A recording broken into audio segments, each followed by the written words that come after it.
aí o seguinte texto. A rotação de culturas é um método que consiste na alternância de uma cultura de uma leguminosa com uma outra cultura de não leguminosa, por exemplo. A alternância de uma plantação de cana ou milho com uma de amendoim ou feijão, periodicamente. Assim, em uma safra planta-se uma não leguminosa e na entre-safra uma leguminosa, deixando os restos das leguminosas nas áreas onde se pretende plantar outra cultura.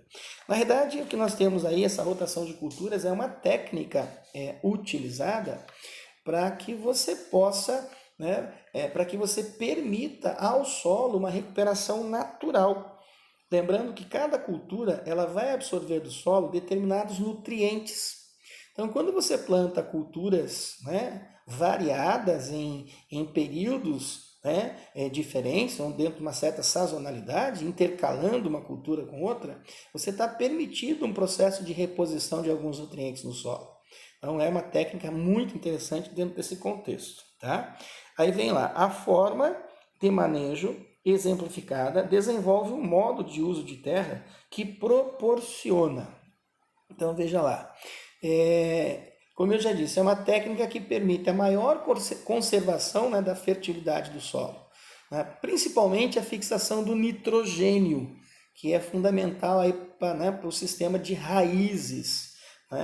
Quando você pratica a monocultura, você causa o esgotamento do solo. Então, com a prática da policultura, você permite essa reposição e principalmente nesse caso aí a fixação do nitrogênio, que é fundamental para o processo de crescimento aí, dos vegetais. Tá? Então, já definindo, a letra A fala sobre uma redução de nutrientes no solo, não, pelo contrário. Na letra B fala sobre uma compactação de camadas superficiais, não, porque você está até deixando restos de cultura, um processo de adubação verde. Tá? Fixação do nitrogênio pelas raízes dos vegetais, já temos aí praticamente a informação correta, porque na letra D fala sobre a intensificação da erosão pelo intemperismo físico, não. O intemperismo físico envolve principalmente a temperatura e o que nós temos aí é uma rotação envolvendo produtos agrícolas diferentes. E na letra E está falando sobre concentração de sais por mecanismo de irrigação. Não necessariamente se utiliza a irrigação no processo da rotação de culturas, é a intercalação de produtos, beleza? Então, correspondendo à alternativa aí como nós vimos, a alternativa correta é a letra C. Fechou? Aí vamos lá para a questão número 9. Tá aí. Está cada vez mais difícil delimitar o que é rural e o que é urbano. Pode-se dizer que o rural hoje só pode ser entendido como um contínuo do urbano, do ponto de vista espacial, e do ponto de vista da organização da atividade econômica, as cidades não podem mais ser identificadas apenas com a atividade industrial, nem os campos com a agricultura e a pecuária. Realmente isso é um fato, né, moçada? É cada vez maior essa integração campo-cidade.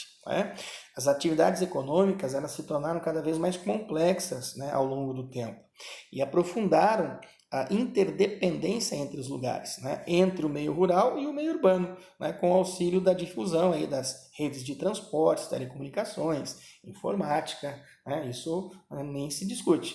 Na atualidade, amplas parcelas do meio rural integram a produção primária com as indústrias e o setor terciário.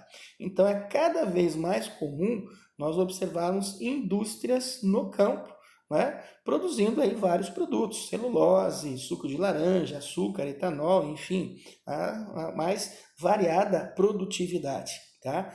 Então, dentro desse contexto, as articulações espaciais tratadas no texto resultam. Então, a alternativa na letra A fala sobre o aumento da geração de riquezas nas propriedades agrícolas.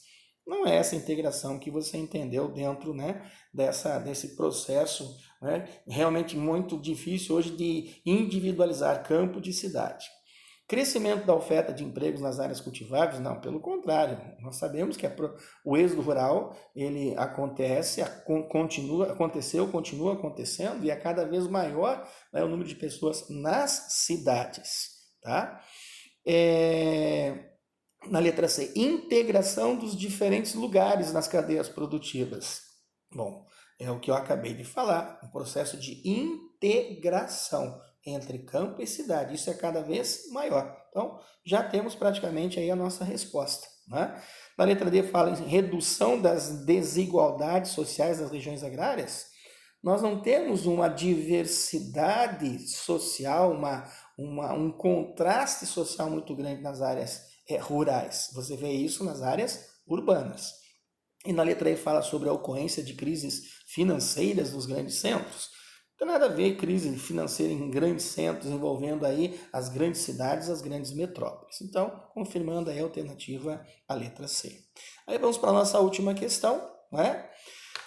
Coloca lá o texto: os processos industriais não imitam a natureza. A agroecologia, sim, o faz. Substitui os insumos externos, como o fertilizante, por saberes de como combinar plantas, árvores e animais, de tal forma que se reforce a produtividade da terra. A produtividade aumentou até 214% em 44 projetos em 20 países da África subsaariana, mediante técnicas de agroecologia, em um período de 3 a 10 anos, muito mais do que qualquer cultivo geneticamente modificado alguma vez já tenha conseguido. Outras avaliações científicas recentes mostraram que os camponeses de 57 países que utilizam técnicas agroecológicas obtiveram aumento de até 80% na produtividade. O aumento médio dos africanos é de 116%.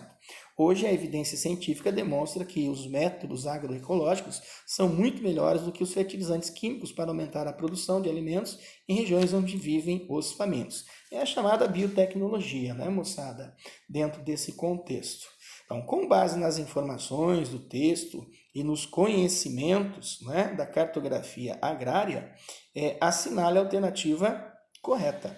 Então vamos lá. A alternativa A diz que a agroecologia é uma técnica agrícola própria dos agricultores africanos, motivo pelo qual aquele continente é sempre usado como exemplo nesse tipo de produção. Veja bem, tá?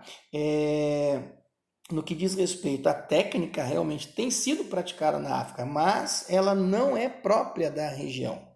Entendeu? Ela é praticada lá, mas ela não é própria da região. Ela é introduzida lá, principalmente até pelos colonizadores, tá? Que ainda continuam influenciando, né, os países africanos. Na letra B diz que a integração de práticas produtivas locais ou cultivos geneticamente modificados faz com que a agroecologia tenha uma visão ecológica do meio ambiente. Então, veja bem, a agroecologia, moçada, ela não faz uso de transgenia, de transgênicos. Tá? Você viu que ela é feita, não é?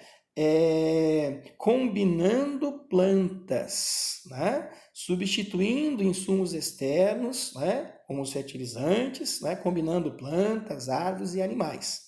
Tá? Então está fora do que é a agroecologia. Na letra C, a agroecologia está se revelando como uma opção para a produção de alimentos saudáveis, mas a sua produção ainda é inferior à produção convencional. Com certeza, é chamada agricultura orgânica, todo mundo sabe disso, né? Nós temos um mercado que está crescendo, mas ainda não se compara, né, com a produção convencional. Então, basicamente, já temos a nossa alternativa.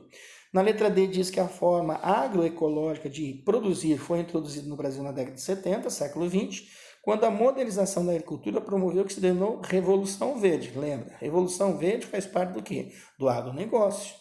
Não está relacionado à agroecologia. E a letra E, um dos aspectos negativos da produção agroecológica são os problemas sociais e ambientais, pois esse modelo de produção ocupa pouca mão de obra em grandes extensões e consome muitos recursos naturais. A descrição também não cabe à agroecologia, dentro do que nós vimos lá no texto. Isso faz parte da agricultura de negócios, o agronegócio, o agrobusiness. Então, confirmando aí, moçadinha, a resposta está na letra C. Tranquilinhos até aqui, moçadinha? Bom, a partir daí, tá? Dúvidas, eu vou estar disponível para a moçada. Vocês podem me questionando se de repente alguma questão ainda não ficou bem clara para vocês. Beleza? Até a próxima.